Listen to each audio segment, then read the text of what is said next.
Livro Animismo ou Espiritismo? De Ernesto Bozano. Capítulo 3.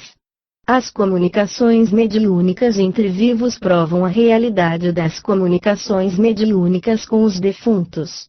Não esqueçamos que a denominação de fenômenos mediúnicos propriamente ditos designa um conjunto de manifestações supranormais, de ordem física e psíquica, que se produzem por meio de um sensitivo a quem é dado o nome de médium, por se revelar qual instrumento a serviço de uma vontade que não é a sua. Ora, essa vontade tanto pode ser a de um defunto, como a de um vivo. Quando a de um vivo atua desse modo, à distância, somente o pode fazer em virtude das mesmas faculdades espirituais que um defunto põe em jogo. Segue-se que as duas classes de manifestações resultam de naturezas idênticas, com a diferença, puramente formal, de que, quando elas se dão por obra de um vivo, entram na órbita dos fenômenos anímicos propriamente ditos, e quando se verificam por obra de um defunto, entram na categoria, verdadeira e própria, dos fenômenos espíritas. Evidencia-se, portanto, que as duas classes de manifestações são complementares uma da outra, a tal ponto que o espiritismo careceria de base, dado não existisse o animismo. É de suprema importância este tema, que já explanei a fundo numa monografia em que foram colecionados e comentados numerosos e variados casos do gênero. A grande importância do tema consiste em que os casos de comunicações mediúnicas entre vivos, com se realizarem por processos idênticos àqueles pelos quais se operam as comunicações mediúnicas com defuntos, oferece a possibilidade de apreender-se melhor a gênese destas últimas, por projetarem luz nova sobre as causas dos erros, das interferências, das mistificações subconscientes que nelas ocorrem, mas, sobretudo, por contribuírem a provar, com rara eficácia, a realidade das comunicações mediúnicas com defuntos, uma vez se considere que nas comunicações mediúnicas entre vivos é possível verificar-se a realidade integral do fenômeno, interrogando-se as pessoas colocadas nas duas extremidades do fio. Daí a sugestiva inferência de que, quando no outro extremo do fio se encontra uma entidade mediúnica que afirme ser um espírito de defunto e o prove ministrando informações pessoais que todos os presentes ignoram, racionalmente se deveria concluir que na outra ponta do fio há de estar a entidade do defunto que se declara presente, do mesmo modo que nas comunicações entre vivos se verifica positivamente que na outra extremidade do fio se acha o vivo, que se manifesta mediunicamente. Na minha monografia, eu subdividi em 7 categorias os fenômenos das comunicações mediúnicas. Na primeira, considerei os episódios de gêneros inteiramente afins com a transmissão do pensamento, salvo a circunstância de se produzirem mediunicamente. Nas outras, considerei sucessivamente as mensagens inconscientemente transmitidas ao médium por pessoas mergulhadas em sono e por pessoas em condições de aparente vigília, em seguida, as que foram obtidas por vontade expressa do médium, que a isso chegara pensando intensamente na pessoa distante com quem desejava comunicar-se, depois, a transmitida ao médium por vontade expressa de pessoas ausentes, a seguir, os casos de transição, em que o vivo que se comunicara era um moribundo, finalmente, as mensagens mediúnicas, entre vivos, transmitidas com o auxílio de uma entidade espiritual. Na primeira categoria, em que se tratava de episódios afins com a transmissão do pensamento, salvo a circunstância de se produzirem mediunicamente pela escrita automática, os episódios referidos me ofereceram o ensejo de assinalar que as mistificações subconscientes, quais se davam nas comunicações dos defuntos, ocorriam de maneira idêntica nas comunicações entre vivos e, como nestas últimas possível se tornava indagar-lhes as causas. Instrutivo o ensinamento resultava daí, a dissipar as dúvidas inerentes às mistificações análogas nas comunicações dos defuntos. Na segunda categoria, em que foram consideradas as mensagens inconscientemente transmitidas ao médium por pessoas ausentes mergulhadas em sono, tive ocasião de acentuar o valor de uma das maiores aquisições teóricas postas em foco pela minha monografia, isto é, que a característica das comunicações mediúnicas entre vivos consistia no fato de que entre o agente e o percipiente se desenvolviam de ordinário longos diálogos, demonstrativos de que já não se tratava de um fenômeno de transmissão telepática do pensamento, mas de verdadeira conversação entre duas personalidades integrais subconscientes, com as consequências teóricas daí decorrentes. Na terceira categoria, em que considerei as mensagens involuntariamente transmitidas ao médium por pessoas em condições de aparente vigília, ofereceu-se-me oportunidade de demonstrar a presumível inexistência de tal forma de comunicações mediúnicas entre vivos, por falta de exemplos convenientemente circunstanciados, que valessem para demonstrar que uma pessoa em condições de vigília possa entrar involuntariamente em comunicação mediúnica com um sensitivo distante, ainda que nele não pense. Ponderando-se os resultados efetivos, dever-se-ia, ao contrário, dizer que, para se produzirem episódios semelhantes, seria indispensável, pelo menos, que a pessoa em condições de vigília caísse em sonolência, por breve espaço de tempo, ou em sonambulismo vígio, 8, ou em estado de ausência psíquica, ou, ainda, que pensasse mais ou menos vivamente na pessoa distante. Início da nota digital, 8. Vígio, que vigia ou vela, que está vigilante. Fim da nota digital. Na quarta categoria, em que considerei as mensagens obtidas por expressa vontade do médium, incluí casos revestidos de grande valor teórico, do mesmo passo que a maneira de os interpretar se revestia de eficácia resolutiva, quanto ao modo de se interpretarem os casos de identificação espirítica, fundados em informações fornecidas pelos defuntos que se comunicam, eficácia que ressaltava da circunstância de fornecerem os casos de comunicações mediúnicas entre vivos a mais preciosa das reconfirmações do fato de que as comunicações mediúnicas dos defuntos, longe de consistirem num absurdo processo de seleção das informações pessoais colhidas nas subconsciências dos que conheceram em vida pretenso defunto que se comunica, consistiam, ao contrário, positivamente, numa verdadeira e legítima conversação com o próprio defunto, visto o que, se isso era o que se dava nas comunicações mediúnicas entre vivos, racionalmente se havia de dar no tocante às comunicações mediúnicas dos defuntos, conclusões estas que anulavam a única objeção de que dispunham os opositores, para não admitirem a interpretação espiritualista das manifestações em apreço.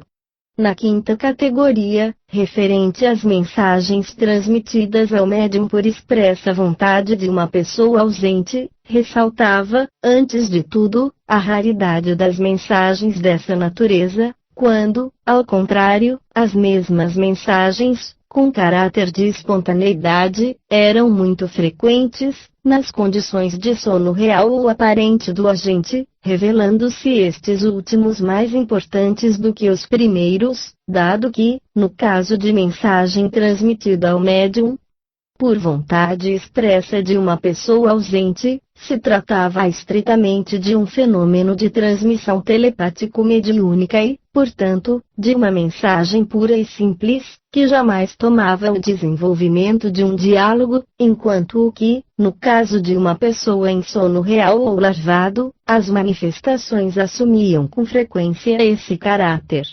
E, quando o assumiam, isso queria dizer que já não se tratava de um fenômeno de transmissão telepático-mediúnica, mas, sim, de uma vera conversação entre duas personalidades espirituais subconscientes, a menos que se tratasse de uma mensagem de vivo transmitida com o auxílio de uma entidade espiritual.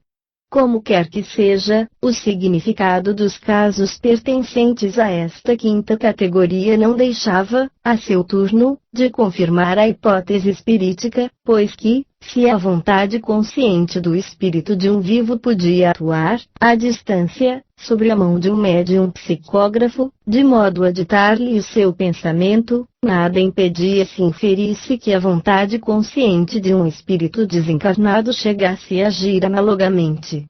Que, se, pelas comunicações mediúnicas entre vivos, nas quais era dado verificar-se a autenticidade dos fenômenos interrogando-se as pessoas colocadas nos dois extremos do fio, ficava positivamente demonstrado que a mensagem mediúnica provinha do vivo que, distante, se declarava presente, então, quando na outra extremidade do fio se achava uma entidade mediúnica afirmando ser um espírito de defunto e provando, por meio de informações pessoais ignoradas dos consulentes e do médium, legítimo teoricamente se tornava inferir-se que na outra ponta do fio devia achar-se, com efeito, a entidade do defunto que se declarava presente.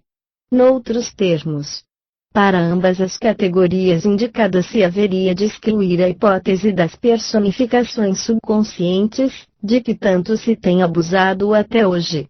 Nada, pois, de personificações efêmeras de ordem onírico-sonambúlica em relação com as comunicações mediúnicas entre vivos e, em consequência, nada também de semelhante em relação às comunicações com entidades de defuntos que forneçam as reclamadas provas de identificação pessoal. Na sexta categoria eu considerava os casos, por sua vez bastante raros, em que a pessoa que se comunicava mediunicamente morrera naquele momento mesmo, ou estava moribunda, casos esses que representavam a senda de transição entre os fenômenos anímicos e os espirítico, tudo isso considerando que, por se tratar de vivos no leito de morte, ficava patente que a telepatia entre vivos para manifestação mediúnica aparecia. Em tais circunstâncias, como o último degrau de uma longa escala de manifestações anímicas, que levava ao limiar da grande fronteira além da qual somente podem haver manifestações telepáticas de defuntos, demonstrava-se uma vez mais não existir solução de continuidade entre as modalidades sob as quais se produziam as comunicações mediúnicas entre vivos e as dos defuntos.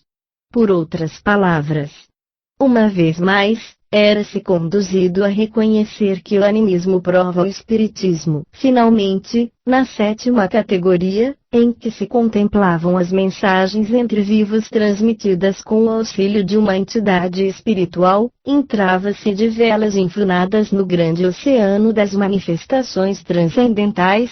Chegara-se a demonstrar que a existência de mensagens mediúnicas entre vivos, obtidas por meio de mensagens espirituais, já não podia ser contestada, conhecidas que eram longas séries de experiências que se não podiam explicar nem pela telepatia, nem pela clarividência telepática, nem pela telenesia. Do ponto de vista, porém, do presente trabalho, no qual tenho de sintetizar os numerosos argumentos especiais que encaminham a conclusões nitidamente afirmativas no tocante à grande verdade aqui considerada, defronto-me com uma dificuldade técnica intransponível. A de que, tratando-se de uma ordem de manifestações cujo profundo significado espiritualista nem sempre é fácil de apreender-se, devido às intrincadas modalidades sob as quais se produzem, não poderei furtar-me a fortalecer todo o argumento especial enunciado, citando os casos que o sugerem, sem o que as conclusões gerais perderiam muito da sua eficácia demonstrativa. Mas, isso não é possível e, não o sendo, só me resta relatar um número conveniente de episódios elucidativos, respeitantes a maior das proposições teóricas conseguidas com a análise comparada dos fatos e a convergência das provas, proposição que também pode bastar por si só para robustecer a tese ora considerada. Que as comunicações mediúnicas entre vivos provam a realidade das comunicações mediúnicas com os defuntos. Para tal fim, nada melhor do que relatar alguns episódios da longa série obtida, com a sua própria mediunidade, pelo célebre jornalista e escritor espírita William Stead. Como é sabido, William Stead possuía, em grau notabilíssimo, a faculdade mediúnica da escrita automática, psicografia, por meio da qual lhe foi ditado áureo livrinho de revelações transcendentais intitulado Letters from Julia, Cartas de Júlia. Além disso, chegou sistematicamente a entrar em relação mediúnica e a conversar livremente, à distância, com personalidades vivas, obtendo muito a miúde confissões e informações que as personagens vivas jamais lhe teriam confiado em condições normais. Nunca ele pensara na possibilidade de conversações supranormais de tal natureza e foi a personalidade mediúnica Júlia que lhe sugeriu, a título de experimentação. Numa famosa conferência que fez na London Spiritualist Alliance, no ano de 1893, narrou nestes termos como enveredara por essa ordem de pesquisas. Um dia, escreveu Júlia, porque te surpreende que eu possa servir-me da tua mão para me corresponder com uma amiga minha? Qualquer um pode fazê-lo. Perguntei-lhe. Que queres dizer com esse qualquer um? Respondeu. Qualquer um, isto é, qualquer pessoa pode escrever com a tua mão. Perguntei mais. Queres dizer qualquer pessoa viva? Ela replicou. Qualquer amigo teu pode escrever com a tua mão. Ao que observei. Queres dizer que, se eu pusesse a minha mão à disposição dos meus amigos distantes, eles poderiam servir-se dela do mesmo modo pelo qual o fazes? Sim, experimenta e verás. Pareceu-me que ia tomar sobre mim uma árdua tarefa, mas decidi tentar a experiência. Os resultados foram imediatos e espantosos. Coloquei, pois, minha mão às ordens de amigos que residiam em diversos lugares distantes e verifiquei que eles, em sua maioria, estavam em condições de comunicar-se, embora variasse muito a capacidade que tinham de fazê-lo. Alguns escreviam de súbito e correntemente, com as suas características de estilo, forma e caligrafia, as primeiras palavras transmitidas, para depois prosseguirem com intermitência, como se escrevessem normalmente uma carta. Confiavam-me seus pensamentos, informavam-me de que tinham a intenção de me vir consultar, ou me contavam como haviam empregado o dia. O que, porém, mais me surpreendia nessas conversações, já de si mesmas surpreendentes, era a inconcebível franqueza com que vários de meus amigos, que eu, estava certo, também lhes conhecia a sensibilidade, a moderação e a reserva, jamais me teriam confiado alguns de seus segredos pessoais, ou alguns de seus embaraços econômicos, me declaravam com a maior franqueza achar-se em dificuldades financeiras. Ou me falavam sem reservas de outros vários reveses íntimos. Essa circunstância me pareceu tão séria, do ponto de vista social que, um dia, pedi a respeito explicações a Júlia, nestes termos. Preocupam-me seriamente os resultados que tenho obtido neste novo campo de pesquisas, por se me afigurar que, se os outros fizessem como eu, não haveria mais segredos neste mundo. Ela respondeu. Oh! Não! Tu exageras. Ao que lhe retruquei. Então, como se explica que pela minha mão um amigo me revele segredos pessoais que, normalmente, teria o cuidado de me não revelar? Foi-me dada uma explicação, que não apresento como definitiva, mas unicamente como a explicação de Júlia, escrita com a minha mão, e que, sem dúvida, não é produto da minha subconsciência, visto que ela nunca me passou pela mente. Disse Júlia. A vossa personalidade real, ou espiritual, jamais confiará a ninguém, por via mediúnica, coisas que se considere no dever de guardar em segredo e, se às vezes confia em incidentes mais ou menos íntimos, falo com plena consciência do que faz.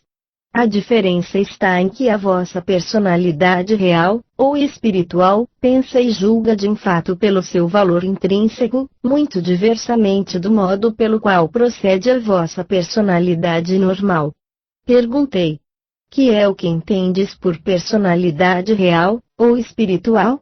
Respondeu: a vossa personalidade real, ou espiritual, isso a que chamais o vosso eu, vigia e governa tanto a vossa mentalidade consciente, quanto a subconsciente, usando de uma e de outra sua vontade.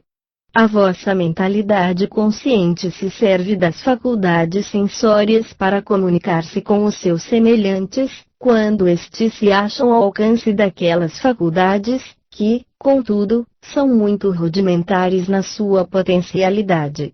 O mesmo já não se dá com relação às faculdades sensórias da mentalidade subconsciente, que são um instrumento de comunicação muito mais sutil, apurado e eficiente, porque se conservam sempre a serviço da vossa personalidade espiritual que, quando deseja comunicar-se com alguma pessoa distante, se serve da mentalidade subconsciente que, entretanto, nunca se presta ao fim absurdo de revelar a outros aquilo que verdadeiramente deva conservar-se em segredo, da mesma maneira que não revelaria normalmente com a língua.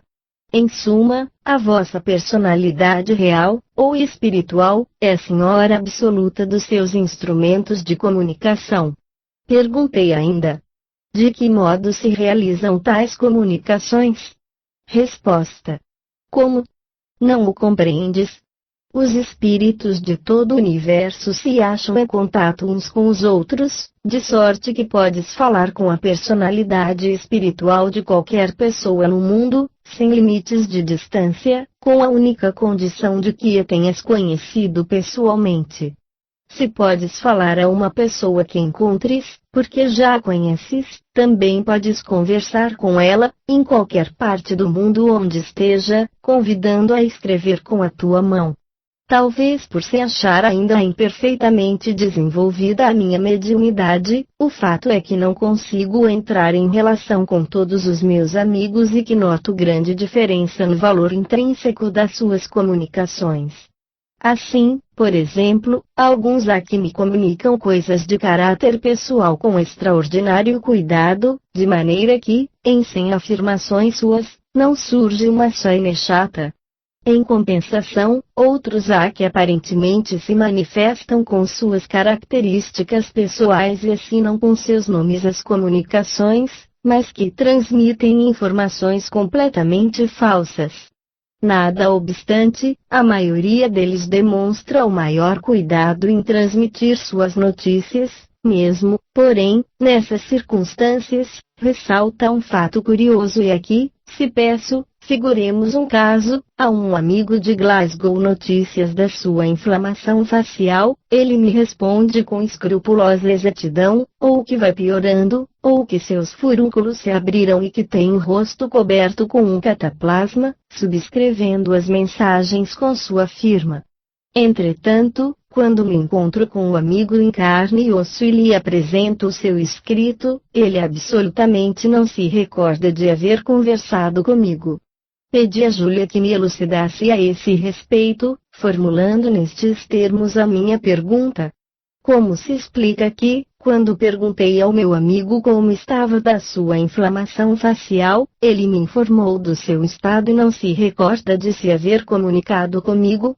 Desde que a nossa personalidade espiritual nunca transmite informações sem ter plena consciência do que faz, como se explica que os amigos me forneçam informações e depois ignorem que mas deram?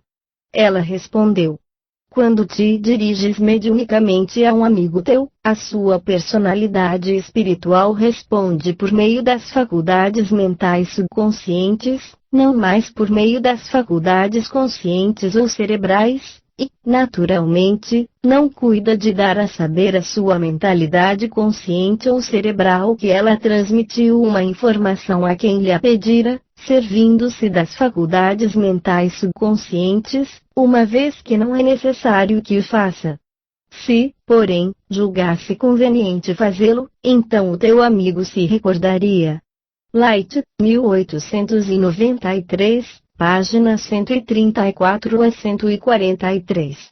Estes os trechos essenciais da interessantíssima conferência de William Stead, a cujo propósito faço notar, antes de tudo, que a personalidade mediúnica Júlia, quando informa Stead que é possível ao médium entrar em relação com um vivo distante, mas unicamente sob a condição de que aquele conheça pessoalmente outro, nada mais faz do que reforçar a tese que desenvolvi no capítulo precedente, segundo a qual não podem efetuar-se comunicações entre vivos, em falta da relação psíquica, que só se pode estabelecer com pessoas conhecidas do médium ou dos presentes, ou por meio de um objeto psicometrizável.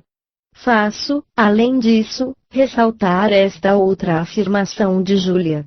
Quando te diriges a um amigo distante, a sua personalidade espiritual responde exercendo suas faculdades mentais subconscientes, não as faculdades conscientes ou cerebrais. Ora, nessa afirmação se contém o núcleo substancial da tese que me disponho a desenvolver e segundo a qual as comunicações mediúnicas entre vivos são verdadeiras e reais conversações entre duas personalidades integrais subconscientes, que estabeleceram relação psíquica entre si. É esta uma conclusão teoricamente importantíssima, porque elimina a absurda hipótese na qual se imagina que as faculdades supranormais dos médiums têm o poder de insinuar-se nas subconsciências de outros para aí selecionar os dados de que necessitem com o nobre escopo de mistificar o próximo. Nada mais acrescento, pois que terei de voltar repetidamente a este assunto na exposição dos casos. Começo pelo episódio com o qual se iniciaram as novas experiências em foco. O paciente distante, que Stead escolheu, era uma distinta escritora que colaborava na Review of Reviews e que se tornou, em pouco, uma das melhores colaboradoras espirituais daquele publicista. Ela lhe respondia imediatamente aos convites mentais, de onde quer que estivesse, assim de dia como de noite, travando conversações interessantíssimas, pois que exuberantes de provas de identificação pessoal.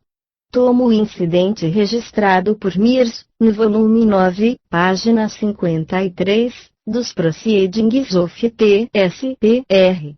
O relato foi escrito por Stead e diz: embora eu me conservasse mais ou menos incrédulo, comecei a experimentar pensando numa senhora de Londres, que escolhi por existirem entre mim e ela vínculos de recíproca simpatia.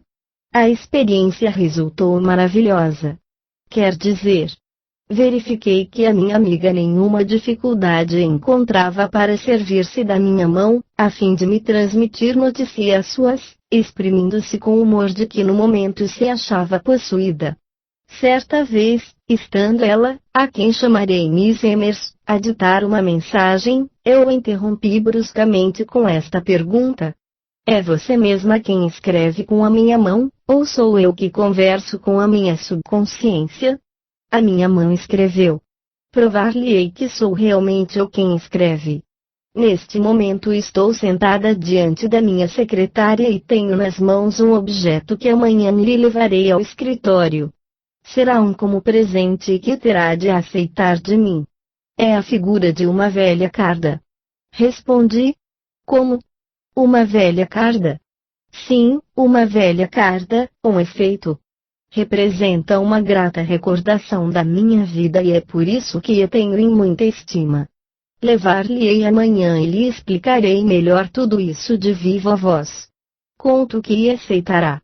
No dia seguinte, a minha amiga veio ao meu escritório e eu logo lhe perguntei se me trouxera algum presente. Respondeu que não, que realmente pensara em trazê-lo, mas que acabara deixando-o em casa. Perguntei então o que era e ela disse que se tratava de um presente tão absurdo que não queria dizer-lhe o nome.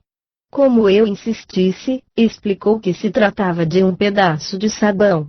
Fiquei profundamente desiludido com o suposto insucesso e lhe disse. Ela, porém, surpreendida, replicou: é deveras singular. Tudo se passa como você o escreveu nesta folha de papel. trata-se efetivamente de uma carda, ao demais, de uma velha carda, que, entretanto, se acha esculpida num pedaço de sabão.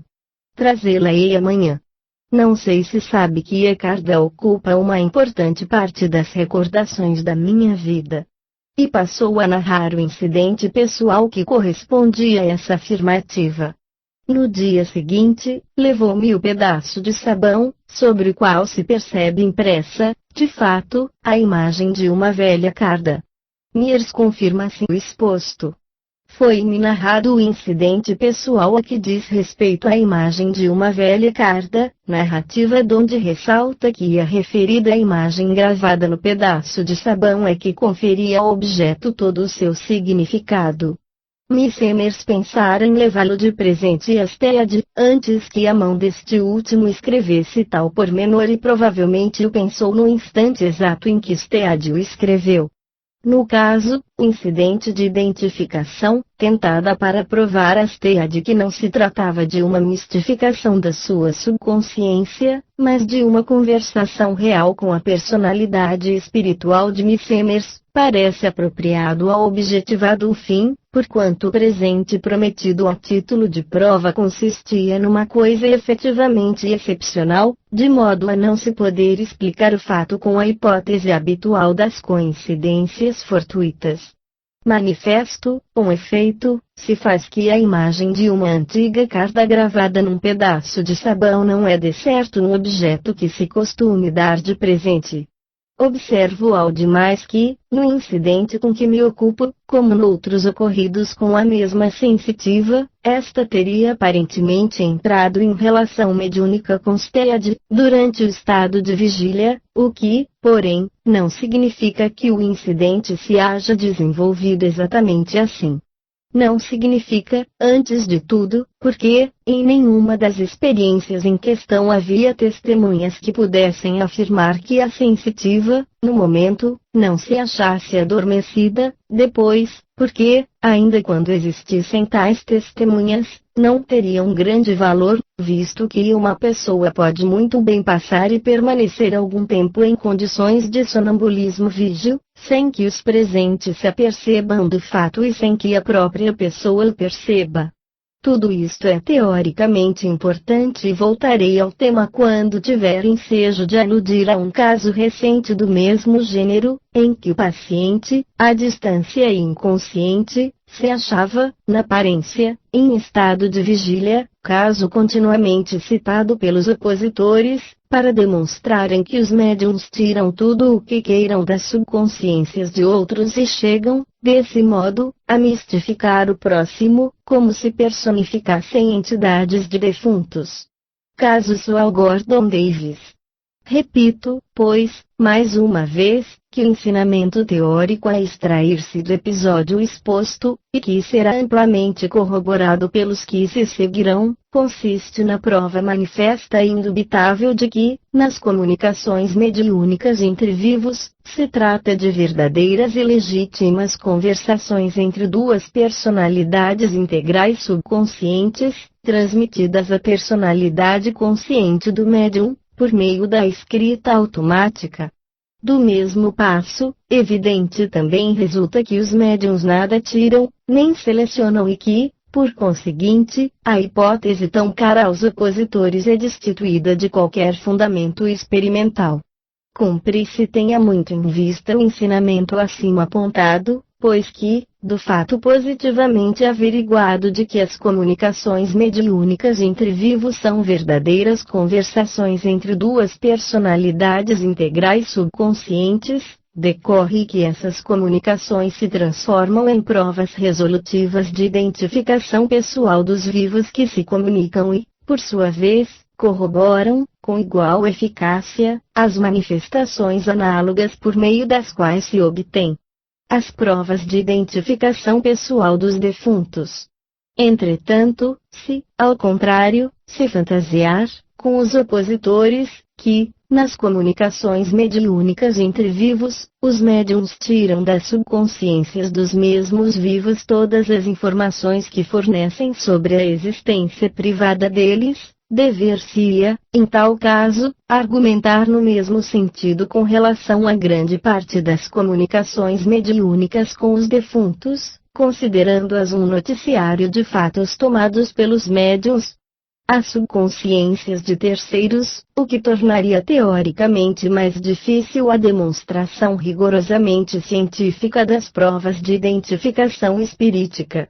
Assinalado esse ponto, apresso-me a acrescentar que a hipótese em apreço tem que ser eliminada, não apenas em face dos processos científicos da análise comparada e da convergência das provas, mas, igualmente, em face da consideração de que com ela não se explicaria característica fundamental das comunicações entre vivos, característica que é a da conversação que se desenvolve entre o médium e a personalidade subconsciente do vivo distante. Daquele, conversação que assume aspectos sempre novos e imprevistos, que nada de comum apresentam com as lembranças latentes nas subconsciências de terceiros, porquanto as informações fornecidas, os manifestados estados de ânimo, as características morais, as idiosincrasias pessoais brotam das perguntas que o automatista dirige à personalidade do vivo que se comunica. Assim sendo, só resta concluir formulando uma proposição tão simples, que parece ingênua, e aqui, quando uma hipótese se revela impotente para explicar a característica maior de uma dada classe de manifestações, isso significa que ela é inaplicável às mesmas manifestações. E me parece que basta. Este outro episódio, também ocorrido com Miss Emers, servirá para corroborar tudo quanto ficou dito acerca da sinceridade sem reservas com que as personalidades integrais subconscientes confiam suas angústias íntimas a terceiros. Em data de 20 de setembro de 1893, William Stead, como de costume, encaminhou seu pensamento para Miss Emers, pedindo-lhe notícias. Imediatamente sua mão escreveu: "Hoje, para mim, é um dia de tristes desilusões. Em pagamento de um trabalho que fiz, recebi soma muito inferior à que eu esperava e com que contava, de modo que me encontro em aperturas econômicas assaz penosas. Não quis pô-lo ao corrente de tudo isto, porque bem sabia que me proveria do dinheiro necessário, o que não quero. Tenho, entre outros, um débito de 3 libras esterlinas com o proprietário da casa. Não importa. Hei de consegui-las. Disse eu. Mandar-lhe-ei a soma de que necessita. Resposta imediata. Não aceitarei e lhe devolverei.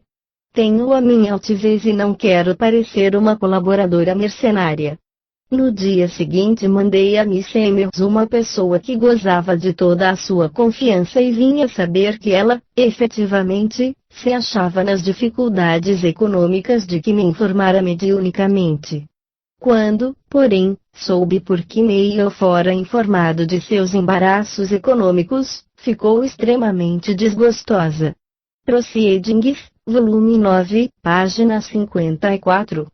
Deste incidente, ressalta mais que notório que nas experiências em questão não há cabimento para a telenesia, que se trata, ao contrário, de verdadeiros e legítimos diálogos travados entre duas personalidades espirituais subconscientes. Note-se, com efeito, que, quando Stead declara mandar-lhe-ei a quantia de que necessita, Miss Emers responde: Não aceitarei e lhe devolverei, resposta que implica uma ação dialogada que se desenvolve no presente e não um processo de seleção das lembranças latentes nas subconsciências de terceiros. E, pois que o diálogo foi reconhecido verídico, não é o caso de invocar-se a sólida hipótese dos chamados romances subliminais com relativa dramatização subconsciente. O incidente seguinte ocorreu entre William Stead e seu próprio filho, que andava pelo Reno, em viagem de recreio. Escreve o pai. Meu filho levava consigo uma câmara Kodak e, como só ia acontecer, veio a ficar sem chapas fotográficas, pelo que escreveu para casa, a fim de lhe enviarem algumas. Dei-me pressa em remeter-lhe as chapas e, passados os dias necessários a que elas lhe chegassem, perguntei-lhe mediunicamente se as recebera. Ele respondeu que as esperava impaciente, mas que não chegavam, razão pela qual não podia fotografar os sítios pitorescos que ia atravessando. Tratei, logo, de informar-me a respeito e verifiquei que as chapas tinham sido expedidas. Eis, no entanto, que, 2 dias depois, meu filho escreveu novamente com a minha mão. Por que não me mandas as chapas? Cuidei de informar-me novamente sobre o caso, obtendo a certeza de que a expedição fora feita, havia uma semana. Conclui que minha mão era influenciada por interferências subconscientes e não mais consenti que me fossem ditadas mensagens da parte de meu filho. Quando, porém, ele regressou, vim a saber, com viva surpresa, que as chapas enviadas não tinham chegado a seu destino, e que os 2 pedidos impacientes, escritos em seu nome, pela minha mão, em Wimbledon, correspondiam exatamente ao seu estado de ânimo, quando se encontrava em Beaupard. Light, 1893, página 63. Neste caso e do ponto de vista da autenticidade do fenômeno de comunicação mediúnica entre vivos, é interessante a circunstância de ter Stead a certeza de que as chapas fotográficas haviam sido enviadas, certeza inconciliável com a hipótese de uma mistificação subconsciente, pois que, então, ele devera ter se autossugestionado, no sentido de suas convicções, de maneira a provocar uma resposta em que se anunciasse a chegada das tão esperadas chapas fotográficas. Ao contrário, o filho responde, protestando pela segunda vez que as chapas não lhe chegavam. Forçoso, portanto, concluir-se que o diálogo em questão era de ordem telepático-mediúnico. No exemplo a seguir, ainda se trata de uma pessoa que, depois de se haver mostrado reticente com Stead ao confiar-lhe suas aflições econômicas, lhe fala sem reservas, por via mediúnica. Refere William Stead. No mês de fevereiro transato, 1893, encontrei-me no trem de ferro com um senhor a quem conhecera casualmente havia pouco. Sabia eu de modo geral que ele, desde algum tempo, se mostrava presa de graves preocupações, de sorte que a nossa palestra tomou um aspecto confidencial, por onde vinha saber que as suas preocupações eram de ordem financeira. Disse-lhe que ignorava se poderia ou não lhe ser útil, mas que, fosse como fosse, lhe pedia me confiasse francamente as condições em que se encontrava, quais os seus débitos e os créditos ou a soma de que podia dispor. Respondeu que não se sentia com ânimo de entrar nessas particularidades. Abstive-me de insistir. Na primeira estação, separamo-nos. Naquela mesma noite, recebi dele uma carta em que pedia desculpas de se haver mostrado reticente para comigo, talvez desatencioso, e explicava que, em realidade, não se sentia com ânimo de me confiar o que eu lhe perguntara. Recebi a carta às 10 horas e por volta das 2 da manhã, antes de meter-me na cama, sentei-me à mesa e, dirigindo o pensamento à pessoa em questão, ponderei-lhe.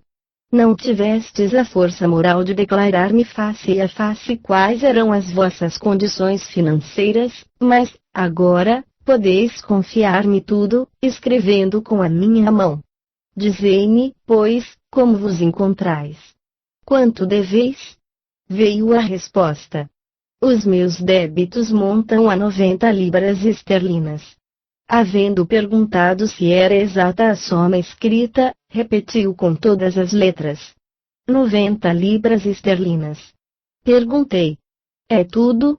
Sim, em verdade, não sei o que poderei fazer para pagá-las. Quanto pensa que podeis obter pela pequena propriedade de que me falastes? Conto obter 100 libras esterlinas, mas, talvez, seja muito. Em todo caso, preciso vendê-la por qualquer preço. Oh! Se pudesse achar com que ganhar a vida. Estou disposto a empregar-me seja no que for. De quanto necessitais para viver?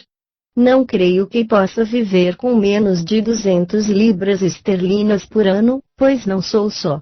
Tenho os meus velhos para sustentar. Se fosse só, poderia viver com 50 esterlinas, mas há o aluguel da casa e o vestuário. Nunca chegarei a ganhar tal soma. Não sei o que pensar. No dia imediato, fui à procura do meu amigo. Mal me viu, disse: espero que não vos tenhais ofendido por me ter eu recusado a confiar-vos as circunstâncias em que me acho. Na verdade, o meu sentimento era o de não vos aborrecer com os meus queixumes. Respondi: absolutamente não me ofendi, a meu turno, espero não vos ofendereis, quando souberdes o que fiz. E expliquei-lhe então sumariamente os métodos de comunicação telepático-mediúnica e acrescentei: não sei se alguma palavra de verdade há em tudo o que a minha mão escreveu e hesito em vô-lo comunicar, sobretudo porque penso que a cifra por mim grafada como montante das vossas dívidas, é extremamente exígua para ser verdadeira, tanto mais considerando a depressão moral em que estáis. Assim, antes de tudo, vou ler-vos a cifra em questão.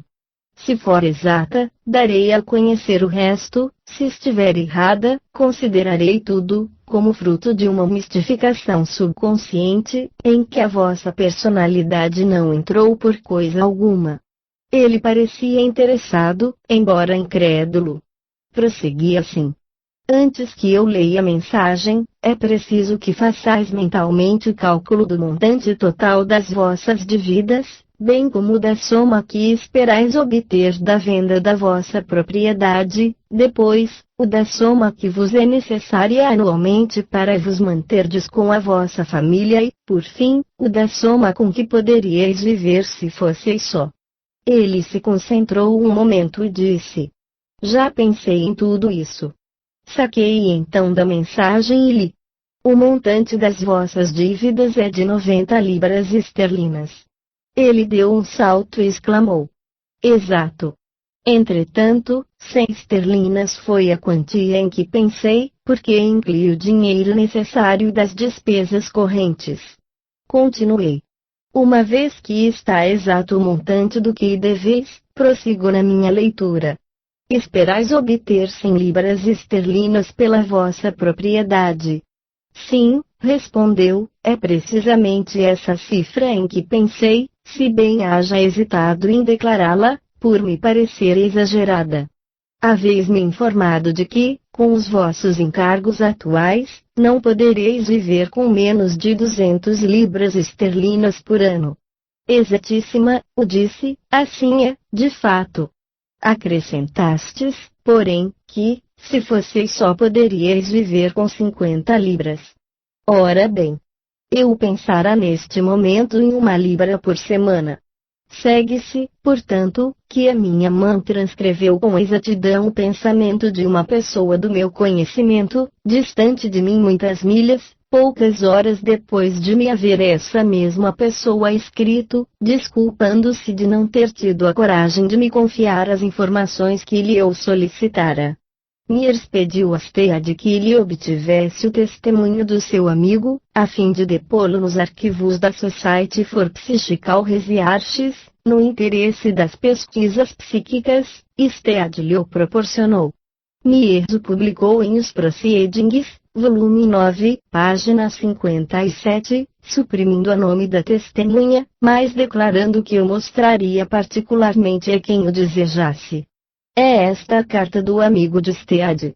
Egrégio Sr. Stead. Recebi a vossa exposição e nada tenho que opor a que seja enviada à Society FPR. Tudo quanto nela se contém é escrupulosamente verdadeiro. Eu ignorava absolutamente a vossa experiência e a dela só fui sabedor no dia seguinte, por vosso intermédio.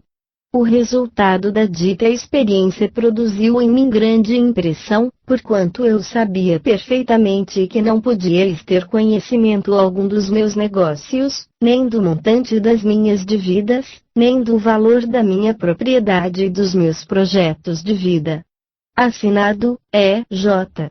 Este caso não difere substancialmente dos outros, revela-se, porém, mais importante, do ponto de vista teórico, pela maior eficácia demonstrativa, levadas em conta a duração invulgar do diálogo mediúnico e as minuciosas informações de natureza privada, obtidas de uma pessoa que poucas horas antes declarara verbalmente Esteade que não queria descer a confidência sobre o tema delicado das suas angústias econômicas. Entre as informações que Esteade obteve mediunicamente e as que conseguiu verbalmente notam-se ligeiras diferenças na forma em que foram concebidas pelas duas personalidades. A subconsciente e a consciente, do mesmo indivíduo. Outro tanto, porém, não se dá relativamente à substância, que é idêntica num caso e noutro. Diante de um diálogo verídico tão prolongado e tão circunstanciado, quem ainda ousaria sustentar que as comunicações mediúnicas entre vivos se dão por meio de uma suposta faculdade de clarividência telepática, ou telenesia, capaz de insinuar-se nos mais recônditos recessos das subconsciências de outros, com o fim de extrair daí os elementos necessários a figurar uma falsa personalidade de vivo, com relativo desenvolvimento dialogado, que resultaria uma dramatização espúria de particularidades percebidas telepaticamente? Sem dúvida, não se podem definir como percepções telepáticas dramatizadas as que se acham nos trechos de diálogo em que Esteade pergunta: de que soma necessitais? E obtém como resposta: não creio que possa viver com menos de 200 libras esterlinas por ano, pois que não sou só, tenho os meus velhos para sustentar. Se eu fosse só, poderia viver com 50 libras esterlinas. Achamo-nos aqui em presença de uma resposta que implica haver feito aquele que a deu cálculos mentais antes de formulá-la.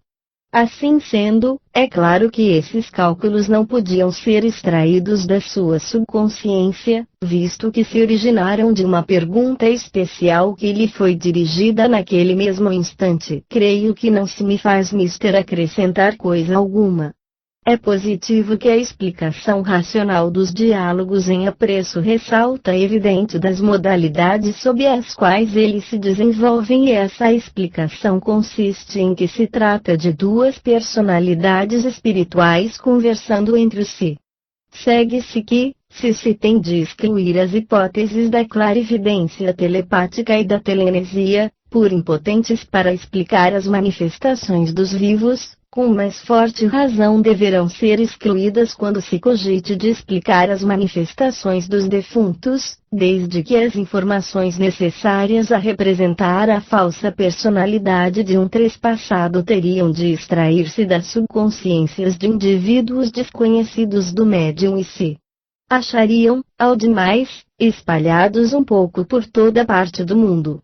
Em outros termos, surge logicamente inevitável que, para explicar as manifestações dos defuntos, se tem de preferir a hipótese que se harmonize perfeitamente com as modalidades sob as quais se produzem as manifestações dos vivos, posto que estas se apresentam como a única base sólida de toda a inferência científica, em semelhante ordem de pesquisas.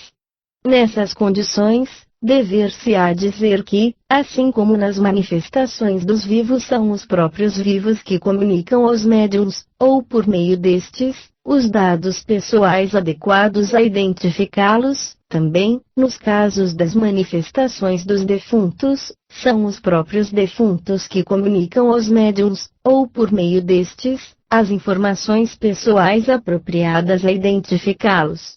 Em suma, o argumento essencial no presente debate consiste em que a característica de uma conversação entre duas personalidades espirituais se apresenta como fundamental em ambas as categorias de manifestações em foco.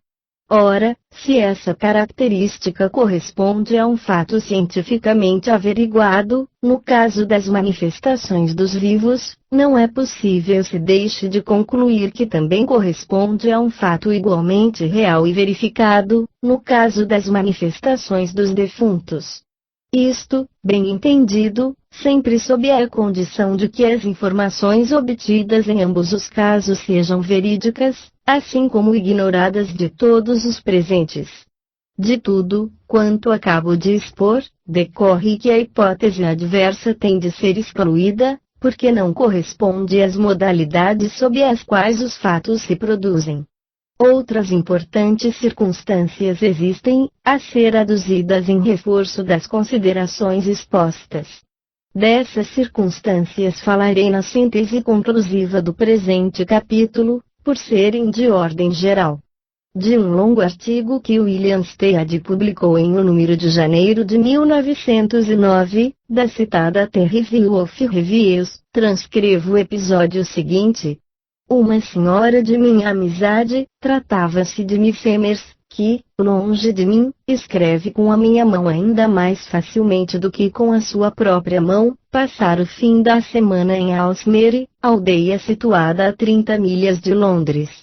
Ficara de almoçar comigo numa quarta-feira, desde que houvesse regressado à capital. Na tarde da segunda-feira, quis informar-me a esse respeito e, pousando apenas sobre o papel, perguntei mentalmente à senhora em questão se regressara à sua casa. Minha mão escreveu o que se segue. Muito me desgosta ter de informá-lo de que um incidente tão lamentável se deu comigo, que quase tenho vergonha de narrar.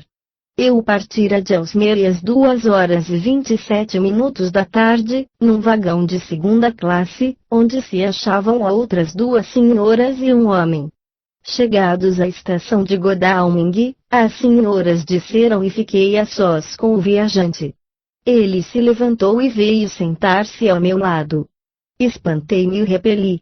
Ele, porém, não quis retirar-se dali, em dado momento, tentou beijar-me. Enfureci-me e atracamo-nos.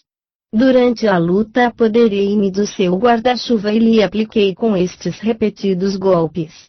O guarda-chuva, porém, se quebrou e eu começava a temer que levaria pior, quando o trem passou a certa distância da estação de Guildford. O homem assustou-se, soltou-me, antes que chegássemos à estação, desceu e pôs-se em fuga. Eu me achava agitada em extremo, mas conservei o guarda-chuva. Imediatamente, mandei o meu secretário à casa da senhora a quem me refiro, com um bilhete em que lhe expressava o meu pesar pela agressão que ela sofrera e dizia, ao terminar: acalme-se, na quarta-feira traga-me o guarda-chuva pertencente ao homem. Ela me respondeu: desgosta-me sabê-lo informado do que me sucedeu, pois decidira não falar do caso a ninguém, mas o guarda-chuva era meu e não do homem. Quando, na quarta-feira, ela veio almoçar comigo, confirmou a exatidão absoluta de todas as informações que minha mão escrevera sobre a aventura ocorrida e me mostrou o guarda-chuva, que era, de fato, seu e não do agressor. Como se teria produzido aquele erro de transmissão? Ignoro, mas talvez tivesse sofrido uma retificação, se eu me houvesse lembrado de pedir a revisão de todos os pormenores que a minha mão grafara. É quase supérfluo advertir que eu nenhuma ideia tinha acerca da hora e do dia em que a minha amiga partiria, nem tampouco a sombra de uma suspeita com relação ao deplorável incidente de que foi vítima. O episódio cuja narrativa se acaba de ler não cede, quanto ao valor teórico, ao precedente, dado que na descrição minuciosa e completa da aventura sucedida a correspondente espiritual de Stead, ressalta sobremaneira evidente que em tais circunstâncias não se podia tratar de informações apanhadas por Stead na subconsciência de Miss Emers e depois organizadas de modo a figurar uma falsa personificação sua, a referir mediunicamente. Mas que se tratava, ao contrário, de uma conversação como qualquer outra, entre 2 personalidades integrais subconscientes.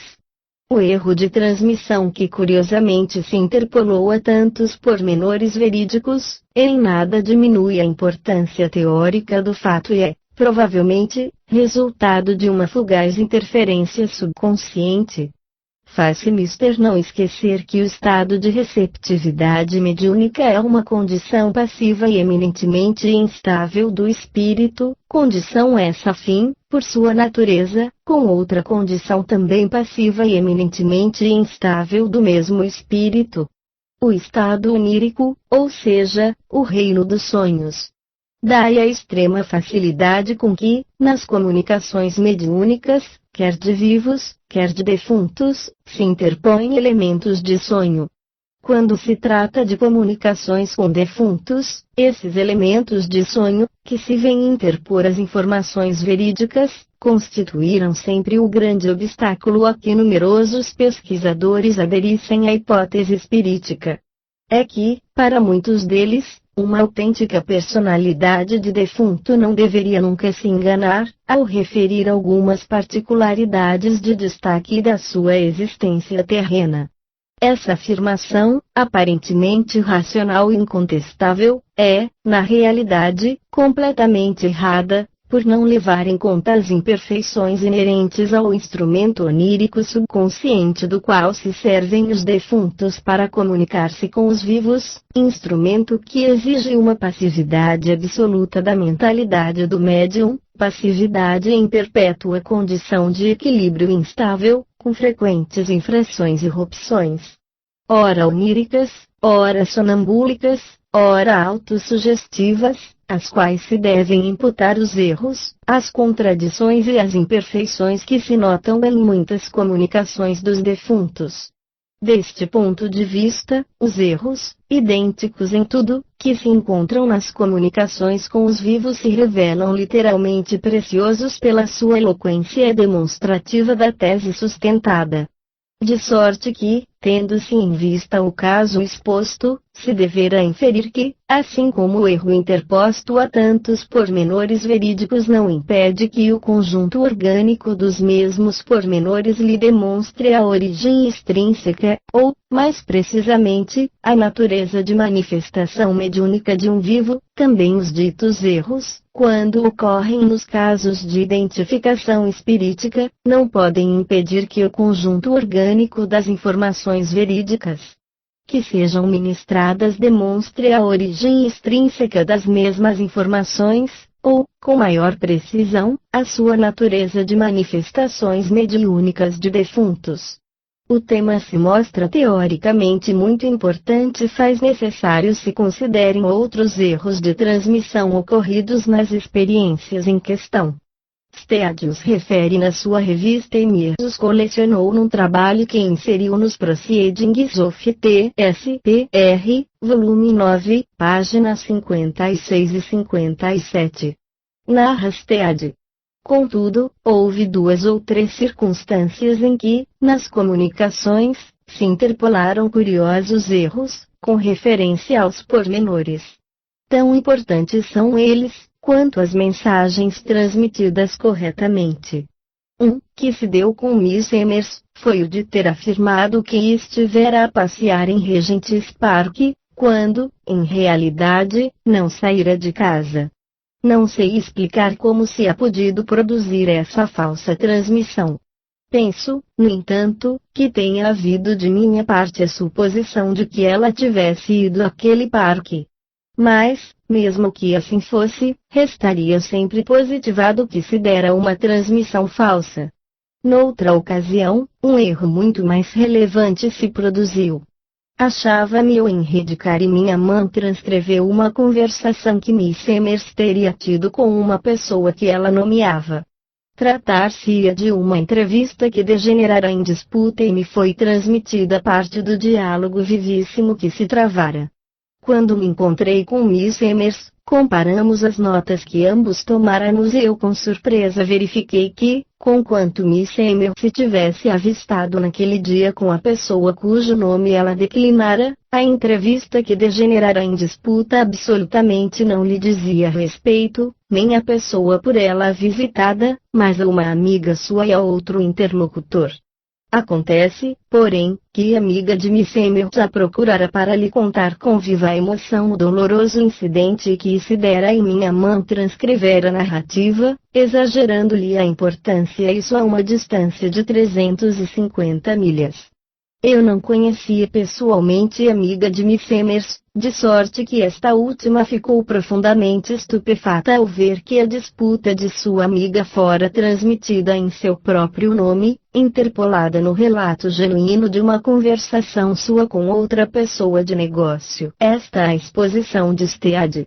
Quanto ao primeiro erro de transmissão que ele aponta, não vem ao caso discuti-lo, porque, muito presumivelmente, a razão que ele atribui Stead é verdadeira. Quanto ao segundo, esse é sem dúvida singular, incomum e enigmático.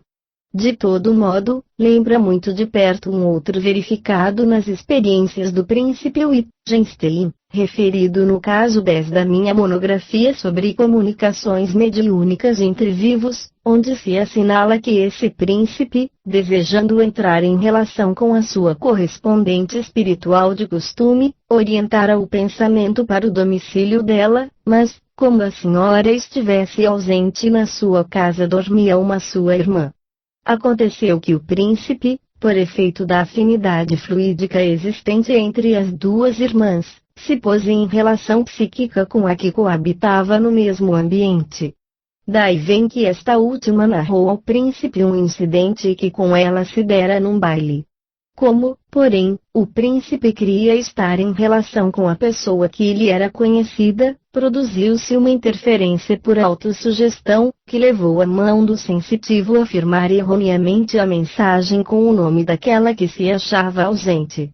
Ora bem, tudo leva a presumir que análoga interferência havia ocorrido no caso de Stead e, nessa conformidade, se deveria inferir que o seu pensamento, orientado para a residência da sua correspondente espiritual, no momento em que ela conversava com uma amiga que lhe narrava com emoção viva os pormenores de uma disputa em que se empenhara, deu em resultado que o estado emocional da amiga de Missemer repercutisse nas condições de relação psíquica existentes, na ocasião, entre ele e essa senhora, determinando uma perturbação correspondente na transmissão da mensagem, a qual, depois de iniciar-se com uma informação de Missemer acerca do resultado de uma entrevista sua, sobre negócios, com o senhor cujo nome ela mencionava, improvisamente se alterou, desde que as ondas hertzianas da telegrafia sem fio, mediante as quais as duas personalidades espirituais conversavam, foram sobrepujadas por outras ondas hertzianas mais potentes, que chegaram a sintonizar-se com as primeiras, em virtude da coexistência, no mesmo ambiente, das duas amigas que conversavam. Assim, esse segundo sistema de ondas hertzianas, apanhando notícias da disputa à vida, se sobrepôs ao primeiro sistema, com este se amalgamando e confundindo. Por ocasião da conferência de William Stead na sede da London Spiritual Alliance, empenhou-se entre ele e os ouvintes uma interessante discussão sobre o tema dos erros intercalados nas suas experiências de comunicações mediúnicas com os vivos, o que lhe forneceu ensejo de referir outros dois casos do mesmo gênero. Disse ele. Agora, consenti que eu volte ao problema dos erros. Pode dar-se que se trate de uma imperfeição do que defino como meu automático receptor telepático, ou de um defeito dos nervos motores do meu cérebro. Pode dar-se que lhes caiba a culpa, mas julgo bem difícil arquitetar-se uma hipótese de trabalho que se mostre satisfatória. Quando meu filho se achava na Germânia, transmitia, servindo-se da minha mão, muitas informações verídicas, dizendo que partia para determinado país, ou pormenorizando o que fazia no momento.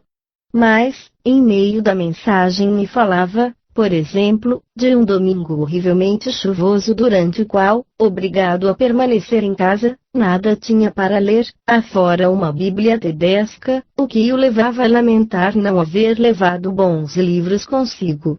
Eis, porém, que, a seu tempo, vinha verificar-se que nada disso era exato. O domingo em questão não fora horrivelmente chuvoso, os dois viajantes nenhum desejo, com efeito, tinham tido de ler e não possuíam nenhuma Bíblia tedesca.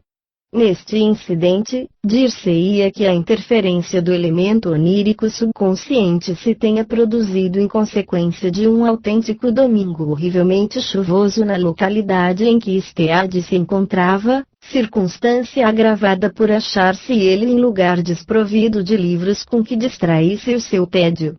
Este segundo caso por ele referido. Uma senhora de minha amizade, tendo deliberado visitar, no dia de Natal, o túmulo do poeta Matthew Arnold, escreveu, pela minha mão, naquela mesma noite, informando-me das ocorrências da viagem. Começou por dizer que se dirigira à estação de Paddington, que tomara o trem de tal hora e que lhe coubera um compartimento para si só durante a viagem toda, depois, que comprara outra passagem para a estação de Laleão. Nesse ponto observei. Não pode ser, não existe semelhante estação ferroviária. Ela continuou. Tomei uma passagem para Laleão e, lá chegando, rumei para o cemitério, que estava deserto, encaminhei-me para o túmulo do poeta, no qual depositei um ramo de flores de cor branca. Daí, voltei diretamente para a estação. De novo me coube um compartimento para mim só. Como se vê, essa mensagem continha uma observação minuciosa de circunstâncias que eu ignorava totalmente. Consideremos, agora, os erros que aí se intercalaram, pois que os erros, a meu ver, interessam mais do que os pormenores verídicos. Estes últimos são naturais, pois é natural que a minha amiga diga sempre a verdade, visto ser contrário à sua natureza dizer falsidades. Na sua maior parte, a mensagem é verdadeira. Mas, quando com ela estive lhe ponderei. Não sabia que em Laleão houvesse uma estação ferroviária. Ela respondeu. De fato, não há, tomei o trem em Staines. Perguntei. Mas, então, por que escreveu com a minha mão que havia tomado passagem para a estação de Laleão? Retrucou. Pedi, com efeito, uma passagem para Laleão, mas o empregado me deu um bilhete para Staines, dizendo que essa era a estação em que devia saltar para ir a Laleão. Estes os fatos. Agora, analisemos os erros cometidos. A minha amiga não fora à estação de Paddington, porém a de Waterloo, não depositara um ramo de flores de cor branca no túmulo do poeta e sim um ramo de flores azuis. Como explicar esses dois pequeninos erros? Trata-se de um gênero de incidentes que embaraçam o meu critério, levando-me a concluir que ainda teremos de pesquisar e ponderar longamente a questão antes de formularmos teorias em torno das modalidades sob as quais os fatos se produzem. Light, 1893, página 143.